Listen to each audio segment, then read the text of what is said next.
one of the things is just like use this as the opportunity to deepen your relationship with the Quran. Like this month, of course, we want to read the Quran all the time. We want to be intimate with it and reading it and reflecting on it all times. But this is like the month where it's like, okay, this is it. Like, if not now, when, you know? And so I actually, I'm someone who loves to read a lot of books, but I actually like don't read other books purposely, like just to focus on the Quran. Just Ramadan is for the Quran.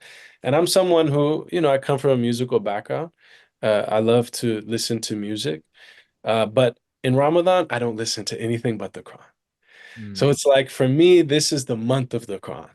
I read the Quran only. I listen to the Quran only. Like this is really what I intend to do. And so what I tried to do, and this was easier in COVID because we had less social responsibilities. It can be hard, but I would try to listen to the Quran like to a juz, a 30th of the right. Quran during the day every day. And I Mm, would try to listen to that juz, which was going to be recited in Taraweeh that night. So I was kind of like mm, preparing myself and reflecting on it because my Arabic is such that I can understand, most of what's being recited, but I miss certain things, especially if it's fast, especially if I'm not focused. So that would help me kind of prepare me mm, for Taraweeh. And then also I would try to sit with one of the translations during the day and read like kind of with Arabic and English and really reflect on it more meaning. And I'm again like preparing myself for Taraweeh because if I go to the mosque and I'm going to stand, if I've prepared that juz, I've read it before we recite it, I'll be much more present with its meanings and I'll recall things. mm, And so I just found that really helped me just on a practical level. The other thing that I've seen, because another question was like, what other spiritual practices are helpful during mm, Ramadan? And there's a lot, but I've noticed in my travels throughout the Muslim world is that a lot of times, even if they're communities that often gather for dhikr, often gather for mawlids and things like that, like during Ramadan, it's really about the Quran. Like they kind of like put those things on pause to mm, celebrate the Quran. So, mm, so, but then again, just even if you're not someone who's memorized a bunch of Quran, when you go about your day, just being in a state of dhikr, because every time you say Subhanallah, you're reciting the Quran.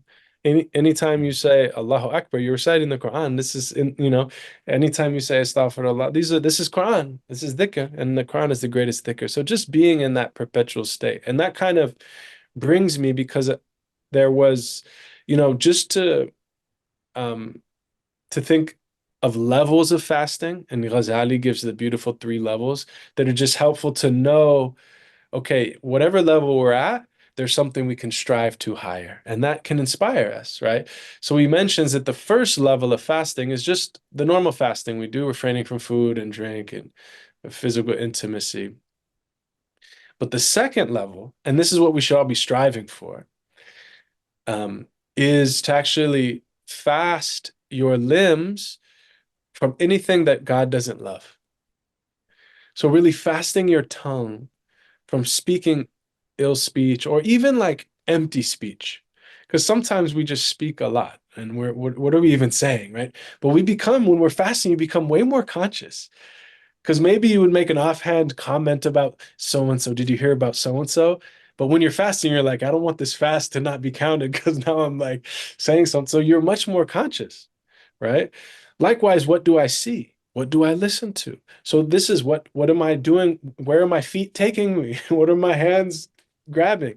It's like being much more conscious. That's the fast of fasting from anything that Allah doesn't love. Right. And that's really what we should be striving for because we don't want to be the people like the Prophet ﷺ said. There are people that all they get from their fast is hunger and thirst. mm, Right.